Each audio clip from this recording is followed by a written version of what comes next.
ऐसे ही वीरों की प्रेरणादायक कहानियां लेकर हम फिर लौटेंगे। आजादी की अमृत कहानियां सूचना एवं प्रसारण मंत्रालय और नेटफ्लिक्स द्वारा प्रस्तुत।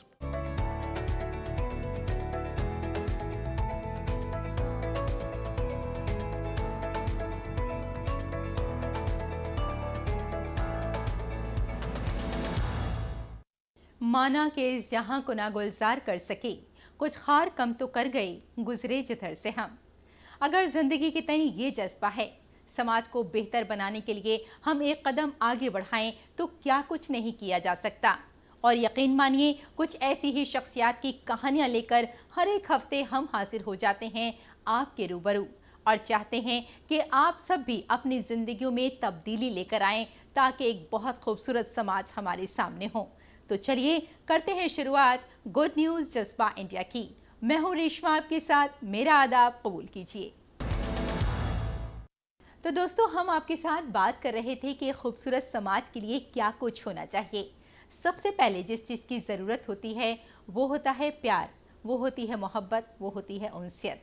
और इसके लिए बहुत ज़रूरी है कि हम इंसान बने, और इंसान बनने के लिए ये ज़रूरी हो जाता है कि हम ना सिर्फ अपने लिए बल्कि दूसरों के लिए भी जीना सीखें। अगर हम यहाँ जीने की बात करें तो आप शायद नहीं जानते होंगे कि आज प्लास्टिक का तकरीबन 40% हिस्सा लैंडफिल में बहा दिया जाता है, और इसी की वजह से जो तालाब हैं या फिर पानी के ज़खायर हैं वो अक्सर बंद हो जाते हैं, जिसकी वजह से सेहत पर बुरा असर पड़ता है। लिहाजा हमें अपनी ज़िंदगी से प्लास्टिक को दूर कर देना चाहिए। जितना हम प्लास्टिक से दूर रहेंगे उतना ही हम सेहतमंद रहेंगे। इसी वजह से एक ऐसी तंजीम है जो आज आगे आई है और प्लास्टिक के लिए काम कर रही है। यानी प्लास्टिक वो लेती है और उससे मुख्तलिफ़ किस्म की चीज़ें बनाती है ताकि किसी की ज़िंदगी पर बुरा असर ना पड़े। तो ये तंजीम किस तरह से करती है काम, आइए जान लेते हैं इस कहानी में।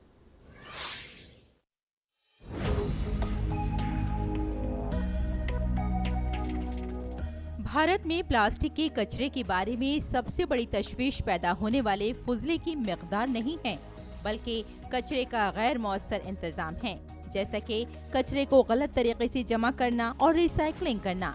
सबसे बड़ा मसला प्लास्टिक का कचरा है, जिसमें से 40% को लैंडफिल्स में फेंक दिया जाता है। आबी ज़खायर बंद हो जाते हैं और सड़कें आलूदा हो जाती हैं। प्लास्टिक से मुताल्लिक मसाइल को हल करने और लोगों को दरपेश चैलेंजों की निशानदेही करने के लिए मुंबई की गैर सरकारी तंजीम प्रोजेक्ट मुंबई ने 3 साल कबल प्लास्टिक रिसाइकलिंग थॉन के नाम से एक पहल शुरू की है। वो इस फुजले को रिसाइकिल करते हैं और अपनी बेंचों, पेंसिल, बक्से या फिर रद्दी की टोकरी के डब्बे और आपके लिए दीगर सहूलियात में तब्दील कर लेते हैं। हमने द मुंबई प्लास्टिक रिसाइक्लोथॉन ऐसी एक मुहिम शुरू की, जिसमें एक छोटी सी लोगों से अपेक्षा थी कि आप अपने प्लास्टिक का दान कर दें स्वेच्छा से। हमने उसको हमारे जो सहभागी और वॉलंटियर्स के ज़रिए उनके घर से हम जो पिकअप करते हैं और उसको रिसाइकल करते हैं। प्रोजेक्ट मुंबई अपने रजाकारों के जरिए प्लास्टिक जमा करता है और फिर इन प्लास्टिक को पालघर में शक्ति प्लास्टिक इंडस्ट्रीज को भेज दिया जाता है, जिस पर मजीद कार्रवाई भी की जाती है। रिसाइकिल करके उसी समाज में हम उसको वापस भेंट दे देते हैं, चाहे वो बेंच हो, चाहे पेंसिल बॉक्स हो, चाहे वो टी शर्ट हो, चाहे वो गमले हों जिसमें हम पौधे उगा सकें। तो लोगों को भी जो विश्वास दिख जाता है कि जो मैंने चम्मच, टूटा हुआ चम्मच, टूटी हुई बकेट, एक पुरानी साइकिल जब मैंने दान कर दी मुफ्त में, लेकिन उसका क्या हुआ, वही मेरे समाज में अब वो एक बेंच बन चुकी है जिसका अब हम इस्तेमाल कर सकते हैं। प्रोजेक्ट मुंबई का मकसद एक ऐसा public private people partnership model बनाने की कोशिश करना है जो ज्यादा से ज्यादा शहरों में बड़े पैमाने पर इक़दामात के जरिए समाजी तब्दीली को यकीनी बनाए। Bureau report, DD news.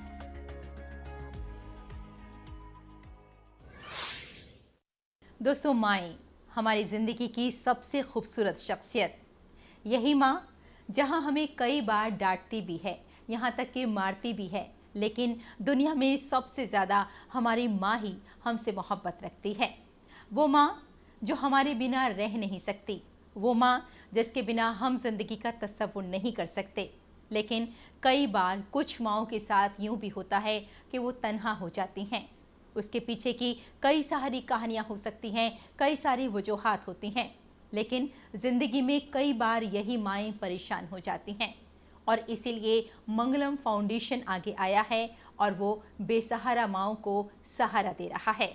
कैसे करता है ये फाउंडेशन काम, आइए जानते हैं इस रिपोर्ट में।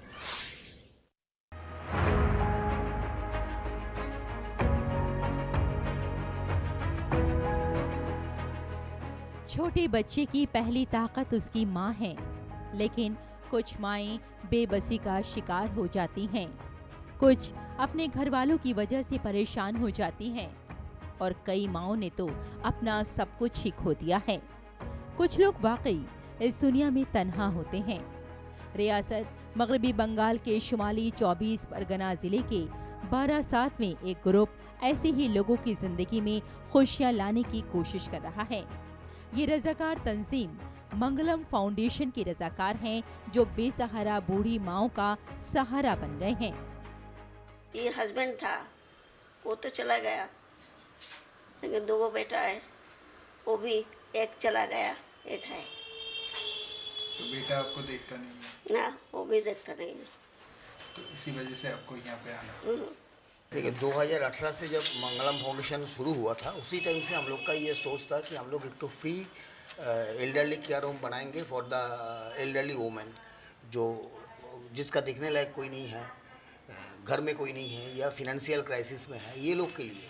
तो ये काफ़ी बंगाल में ऐसा बहुत सा माँ हैं जिनको देखने के लिए कोई नहीं है। तो 2018 जब मंगलम फाउंडेशन हुआ, उसी टाइम से ये सोच था और अभी आके हम लोग इसको 6 साल बाद इस जगह पे हम लोग ये स्टार्ट किया है और यहाँ रहना, खाना, दवाई, एवरीथिंग, उसका कपड़ा सब हम ही लोग देंगे, सारा चीज़ हम ही लोग करेंगे और काफ़ी सहयोग आदमी से भी मिल रहा है। ये 10 अफराद का ग्रुप है जो रज़ाकाराना तौर पर अपने खर्च पर न सिर्फ उनके लिए खाने और पानी का इंतजाम कर रहे हैं, बल्कि उन्हें रोजगार का जरिया भी फराहम कर रहे हैं। ये रज़ाकार तंजीमें बूढ़ी माँओं को खानदानी माहौल फराहम कर रही है ताकि वो बुढ़ापे में अपने प्यारों की कमी को महसूस न कर सकें। सोशल मीडिया से बहुत से एप्लीकेशन आया और ज़्यादातर उसमें वही आया कि उसका जो संतान है वो लोग नहीं देखता है। तो हम लोग उन लोग को एक तो रिलीफ भी देंगे। जैसे हम भी एक लॉयर है और हमारा यहाँ बहुत सा लॉयर दोस्त है, तो हम लोग उसके लिए कोर्ट में केस भी करेंगे। इसके पहले हम लोग एक केस किया था, उसको हम लोग जीता है, तो उसका हक भी उसको माँ को दिलवाएंगे। और सोशल मीडिया से भी आ रहा है और हम लोग DSW को, DM को, SP को हम लोग ये चिट्ठी भी दिया है कि उनके पास, लोकल पुलिस स्टेशन को, कि उनके पास अगर ऐसा कोई जानकारी हो कि जिसको देखने लायक कोई नहीं है, तो वो हमारा यहाँ उसको रिकमेंड करे, भेजे, ताकि वो हम लोग यहाँ उनका सेवा कर सकें। इन बुजुर्गों को इन लोगों ने अपनी माँओं का दर्जा दिया है। यही वजह है कि ये नौजवान इन्हें खानदानी खुशियों से लेकर खुद इन्हिसारी तक हर मैदान में आगे ले जाने के लिए पुरअज़्म हैं। इस वक्त ये तंजीम बारासात में 25 बुजुर्ग खवातीन के साथ चल रही है। इन लोगों की कोशिश है कि इसे मजीद शहरों तक फैलाया जाए ताकि ज्यादा से ज्यादा बूढ़ी माएँ जिन्हें अपने प्यारों का प्यार नहीं मिल सका या फिर उनके साथ कोई परेशानी है, उन्हें खानदानी माहौल और प्यार मिल सके। Bureau report, DD news. और यहाँ रुकते हैं एक छोटे से ब्रेक के लिए, जल्द हाजिर होते हैं। आप देखते रहिए गुड न्यूज़ जज्बा इंडिया का। यूट्यूब देख रहे हैं, मैं हूं अशोक किरवा। कोई फैक्ट चेकर चाहता है कि राज्य मुसलमान आज लड़ियों सवाल है। आसान नहीं होता सच के लिए लड़ना। जिसकी आवाज कोई नहीं बनेगा, उसकी आवाज हम बने। जो डर जाते हैं वो झूठ से कहां टकराते हैं। जो गरीब के स्कूल में, गरीब के स्वास्थ्य के लिए खर्च होना चाहिए, वो लूट कर इन्होंने अमीर ठेकेदारों को दे दिया। सच को जानना हो तो झूठ पर करना होता है प्रहार, हर बार, बार बार। मैंने आपसे पूछा, आपने ठीक है नहीं कहा ना आपने। और कोई मुद्दा नहीं है तो सोनिया गांधी की गुडबुक में मैं अपना नाम गोल्डन अक्षरों में कैसे दाखिल करूं? इसलिए न फेक न्यूज न झूठ, हमेशा सच के साथ 2 टूक। देखिए मेरे साथ 2 टूक, सोमवार से शुक्रवार रात 9 बजे सिर्फ डीडी न्यूज पर।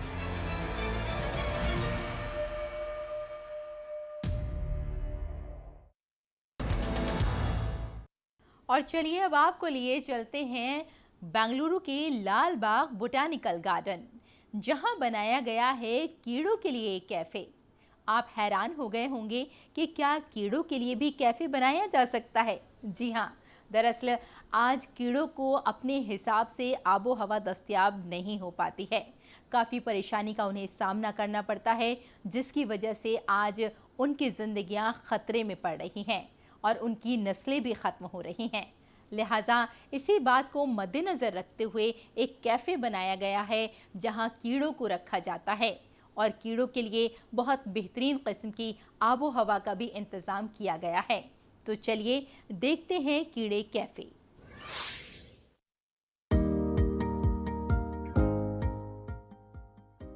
स्क्रीन पर जो आपको नज़र आ रहा है, ये कोई आर्ट वर्क नहीं है, बल्कि कीड़ों का एक कैफे है। आप ये नाम सुनकर जरूर हैरान होंगे, लेकिन ये कैफे खास तौर पर कीड़ों के लिए तैयार किया गया है। दर हकीकत तेजी से शहरीकारी की वजह से हर किस्म के कीड़ों के लिए आबो हवा एक बड़ा मसला है और साथ ही साथ रहने के लिए साजगार जगह भी अब खत्म होती जा रही हैं। ऐसे में बेंगलुरु के बहुत बड़े लाल बाग बोटेनिकल गार्डन ने एक मुनफरिद पहल करते हुए एक कैफे बनाया है और इस कैफे में लकड़ी के फ्रेम वाले कैफे को कीड़ों की हयातियाती तनव्वुर को मद्देनजर रखते हुए कई हिस्सों में तकसीम किया गया है। हर हिस्से में लकड़ी के छोटे और दरमियानी टुकड़े, खुश्क घास, मुख्तलिफ अक़साम के पौधों की टहनियाँ रखी गई हैं। कैफे में इन कीड़ों के लिए इंतजामात हैं जो खुश्क लकड़ी को खोदकर उसमें रहते हैं। नीज इन कीड़ों के लिए रिहाइश है जो ज़ेरे ज़मीन दब जाते हैं। लोग इस इक़दाम से बेहद खुश हैं। This is really a very, very good thought about the living creatures, that they will have something to be protected inside rather than being stamped by the people who keep walking on the pavements and plus on the grass without unknowingly seeing them, that and they get stamped. At least when they know there is some protection, they may fly into these small holes and keep themselves a little bit safe, and definitely the creativity of God which is there will last for a longer time. Lal Bagh botanical garden में पौधों का एक बड़ा जखीरा है, जिसमें कई सदियों पुराने दरख्त भी शामिल हैं। बेंगलुरु के एक रिहायशी नटराज अक्सर अपने बच्चे के साथ इस पार्क में आते हैं और उसे कुदरती चीजों से मुतारिफ भी करवाते हैं और मानते हैं ये एक अच्छी पहल है और इसको एक थेरेपी भी मानते हैं। This kind of insect cafe is actually attracts all the insects, and the way they designed is very attractive.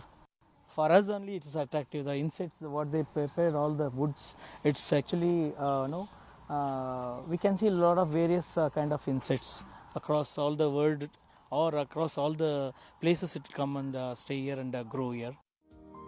फोना और फ्लोरा के साइंसदानों के मुताबिक कीड़े माहौलियाती निज़ाम के मुख्तलिफ अफ़ाल में अहम किरदार अदा करते हैं। ऐसी सूरत हाल में कीड़ों की नस्लें ख़त्म होने के दूररस नताइज भी सामने आ रहे हैं। इन अहम अनवा की हिफाजत और परवरिश के लिए खूबसूरत कीड़े कैफे का तस्वुर शुरू किया गया है।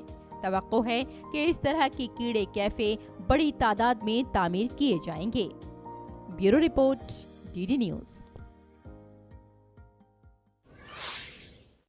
किसी की मुस्कुराहटों पे हो निसार, किसी का दर्द ले सके तो ले उधार, जीना इसी का नाम है। बेशक अगर हम इस बात को सोच लें, अपनी ज़िंदगी में शामिल कर लें, तो हम इंसानियत के लिए बहुत कुछ कर सकते हैं। अब आपको एक ऐसी शख्सियत से मिलवा रहे हैं जिन्होंने इस चीज़ को महसूस किया, दर्द का एहसास किया और आज वो लोगों को मसनूई टांगे लगा देती हैं। यानी कि जो लोग माजूर हैं, जो लोग दिव्यांग हैं, उनके लिए वो काम कर रही हैं और उनके चेहरों पर न सिर्फ मुस्कुराहट दे रही हैं बल्कि उन्हें खुद इन्हिसार भी बना रही हैं। कैसे करती हैं वो ये काम? आइए आपकी मुलाकात कराते हैं इसी शख्सियत से। मधुरम चैरिटेबल ट्रस्ट बच्चों और जरूरतमंद लोगों को मसनूई टांगे फराहम करके उन्हें खुद इन्हिसार बना रही है। इसके अलावा रोजगार के जराए भी फराहम किए गए हैं। श्रद्धा मालपानी जरूरतमंद और जिस्मानी तौर पर माजूर लोगों की जिंदगियों को बेहतर बनाने के लिए काम कर रही हैं। जबलपुर में 4 लोगों को मसनूई टांगे लगाई गई हैं। इनमें से एक फायदा उठाने वाले दशरथ ठाकुर अपनी जख्मी टांग के साथ आज खुद कफील हो गए हैं, क्योंकि उनकी अब मसनूई टांग लग चुकी है। अब ठीक है, पहले से बहुत अच्छी स्थिति। आधार कार्ड मांगा, आधार कार्ड दे दिए हमने, फिर उसने पता दिया है नटवार है कि बकरी वाला, उनके द्वारा पहला है, उनने लगा दिए थे 1 महीने में। सिलाई मशीन चलाते हैं। श्रद्धा मालपानी ने बताया कि वो अपनी 7 साला बेटी श्रुति, जो जहनी तौर पर माजूर है, उसकी फाइटर स्पिरिट को देखकर ये नेक काम करने के लिए मुतासिर हुई हैं। 2018 में उन्होंने ये एनजीओ शुरू की और अब तक वो 200 से ज्यादा लोगों की जिंदगियां बदल चुकी हैं। ये मसनूई टांगे खुसूसी तौर पर जर्मनी से दरामद की गई हैं, जो क्वालिटी में अव्वल नंबर पर हैं। जितना भी आज हम अच्छा काम कर रहे हैं, चैरिटी का काम कर रहे हैं, उस सब का जो श्रेय है वो मेरी बेटी श्रुति को जाता है। आज श्रुति अगर मेरी ज़िंदगी में नहीं होती, मेरी डॉटर है श्रुति, तो क्या होता कि ये चैरिटी का एंगल मेरी लाइफ में कभी आता नहीं। डॉक्टर्स ने बोला था कि श्रुति कभी चलेगी नहीं, तो क्योंकि हम कर्म के लॉ में मानते हैं, तो हम ऐसा सोचते हैं कि अगर हम आज थोड़े लोगों को चला दें तो शायद ईश्वर की कृपा उस पर हो जाए। मैंने ये छोटा सा एक संस्था खोलने की कोशिश की थी, और उस टाइम जब खोला था तब ऐसा नहीं सोचा था कि ये इतनी बड़ी हो जाएगी। हमने सोचा था कि 5-10 लोगों को पैर लगाएंगे, लेकिन भगवान की, ईश्वर की कृपा हुई और आज हम 200 से ज़्यादा लेग्स हमने लगा दिए और ये नंबर बहुत गति से बढ़ रहा है। मधुरम चैरिटेबल ट्रस्ट जंग या कुदरती आफात से मुतासिरा लोगों की खिदमत करता है। इसके अलावा बेहतरीन मयार के वो पांव लगाने की हमेशा कोशिश करता रहता है और उन्हें रोजगार फराहम करने की भी कोशिश की जाती है। ये ट्रस्ट इनफरादी डोनेशन से अपना सारा इंतजाम करने की कोशिश में लगा रहता है। ये लेग्स काफ़ी महंगे हैं। ऑन एन एवरेज अगर देखा जाए तो एक लेग की कॉस्ट 1 लाख रुपए आती है। कुछ पैर जो है, अगर आपका अबव नी, बिलो नी और ओनली फुट, अगर आपका पूरा लेग नहीं है तो अराउंड 2 लाख का एक पैर होता है। अगर आपका सिर्फ फुट नहीं है तो अराउंड 50,000 का होता है, पर 50,000 के नीचे जनरली नहीं होता। तो ऑन एन एवरेज 1 लाख का एक पैर है। ये थोड़ा महंगा था। जब मैंने शुरू किया था तब भी लगता था कि कहाँ से आएंगे, ये पैसा कहाँ से रेज होगा, लेकिन हमारा इंडिविजुअल डोनेशंस, कॉर्पोरेट CSR और अगर कोई संस्था है जो हमें डोनेट करना चाहती, 3 सोर्सेज हैं जहां से हमारी फंड्स आते हैं। श्रद्धा के इस इक़दाम से जरूरतमंद लोगों को नई जिंदगी मिल रही है। अकीदत का ये जज्बा बरसों से बरकरार है। Bureau report, DD news. तो जिंदगी में आगे बढ़ते जाइए, राहें अपने आप हमवार होती चली जाएंगी। जरूरत है एक पॉजिटिव सोच की, और पॉजिटिव सोच की कहानियां रूबरू हो रही हैं आपके गुड न्यूज जज्बा इंडिया में। एक छोटे से ब्रेक के लिए रुकती हूं, जल्द हाजिर होती हूं। देखते रहिए गुड न्यूज जज्बा इंडिया का।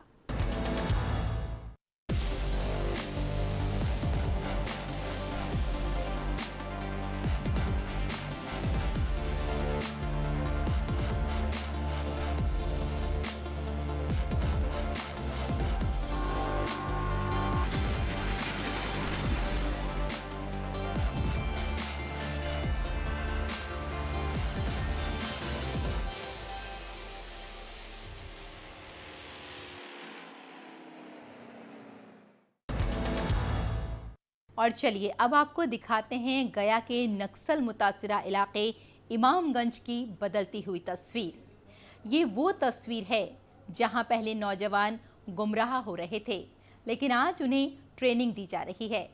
कैसे उनको ट्रेनिंग दी जाती है और कौन है ये लोग, आइए जानते हैं इस रिपोर्ट में।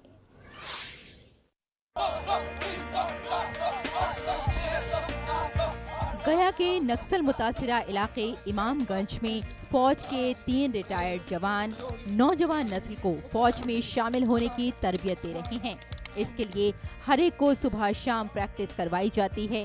इमामगंज ब्लॉक का डुमरिया इलाका जो कि नक्सल मुतासरा इलाका है, वहीं नक्सलाइट नौजवान नस्ल को गुमराह करके तंजीम में शामिल करने की कोशिश करते हैं। फौज के 3 रिटायर्ड जवानों की तरफ से दी जाने वाली इस ट्रेनिंग की वजह से इलाके की तस्वीर अब बदलने लगी है। डिफेंस लाइन में जाने का जज्बा अपना अलग होता है। सब कोई चाहता है कि अपना देश के लिए कुछ करे, तो कर गुजरने का अपना ही होता है। तो ऐसे हम सब लड़कियां यहाँ पे, जैसा है कि यहाँ क्षेत्र है, उस क्षेत्र के अनुसार हम सब लड़कियां मेहनत कर रहे हैं, मेहनत का फल जैसा मिले। घर से आने में ज़्यादा प्रोग्राम था, ऐसे दूर पड़ता था बस से आने में, तो यहीं पे फिर और से मेरी फ्रेंड लोग रहती थी, तो लोगों के साथ में रह के आज अच्छे से रनिंग कर पा रहे हैं। इसी दौरान retired army man Manjeet Kumar जो आर्मी ट्रेनिंग दे रहे थे, उन्होंने कहा कि हम तीनों ने नौजवानों को फौज में शामिल होने की तरकीब देने के बारे में सोचा और ये तरबियत उन्हें मुफ्त दी जा रही है। सर, गरीब के बच्चे हैं, कहीं जाते ही नहीं, बस यही में पढ़ते थे और कोई इनका यहाँ सिखाने वाला, तैयारी करवाने वाला था नहीं।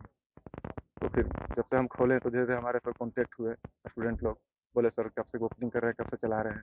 फिर हम लोग 3 लोग इमामगंज क्षेत्र से रिटायर हुए हैं, हम हो गए, एक हमारे मित्र राजीव सर हो गए, एक सुजीत सर है।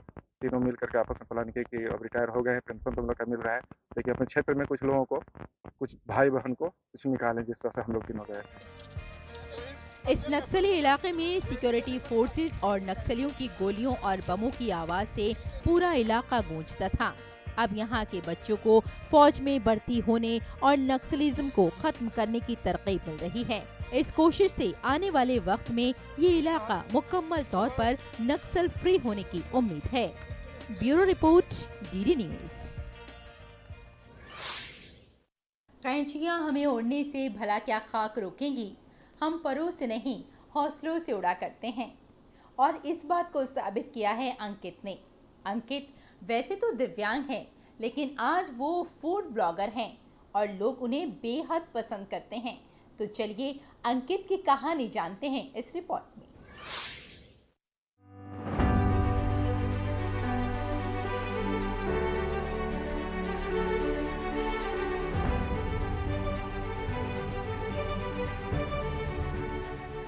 अंकित जो बचपन से ही दिव्यांग थे, कुछ अरसे के लिए अपने वालिदैन और दोस्तों पर मुनहसर जरूर थे, लेकिन जिंदगी की इस रफ्तार ने उन्हें भागना सिखाया और उन्हें सूरत का सबसे ज़हीन अंकित बना दिया। आज के दौर में ब्लॉगिंग नौजवानों को बहुत ज्यादा राग़िब करती है, और अगर ये फूड ब्लॉगिंग है तो फिर कहना ही क्या। उनके पैरोकारों की एक अच्छी तादाद है और वो YouTube के सहारे अच्छी आमदनी हासिल करने के काबिल हैं। उनकी मेहनत और जद्दोजहद को देखकर दूसरे लोग भी हौसला अफजाई कर रहे हैं। Bureau report, DD news.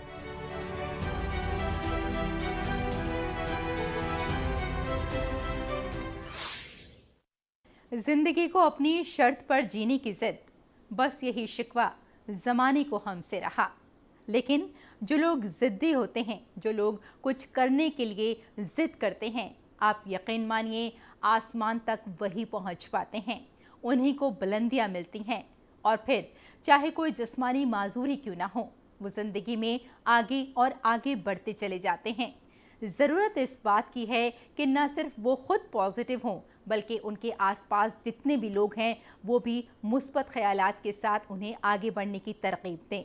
और अगर ऐसा होगा तो आप सोच सकते हैं कि हमारा समाज किस कदर खूबसूरत होगा। कुछ ऐसे ही लोग हैं जो न जाने कितने अच्छे काम करते हैं, कितने नेक काम करते हैं, ताकि हमारा समाज बेहतरी की तरफ बढ़ सके। और हम हर एक हफ्ते कुछ ऐसे ही लोगों की कहानियाँ सुनते हैं, उनके बारे में जानते हैं, ताकि हम भी अपनी ज़िंदगी में कुछ बेहतर बदलाव ला सकें। आज फ़िलहाल इतना ही, लेकिन अगले हफ्ते कुछ और शख्सियात की कहानियाँ लेकर हम ज़रूर हाजिर होंगे। तब तक के लिए अपना अच्छा सा ख्याल रखिएगा, और जाने से पहले जो बात हम हमेशा आपसे कहते हैं कि अपने चेहरे पर एक मुस्कुराहट रखिएगा, क्योंकि जब आप मुस्कुराते हैं तो दूसरों को मुस्कुराने का सबब दे जाते हैं। इसी के साथ bye bye and take care.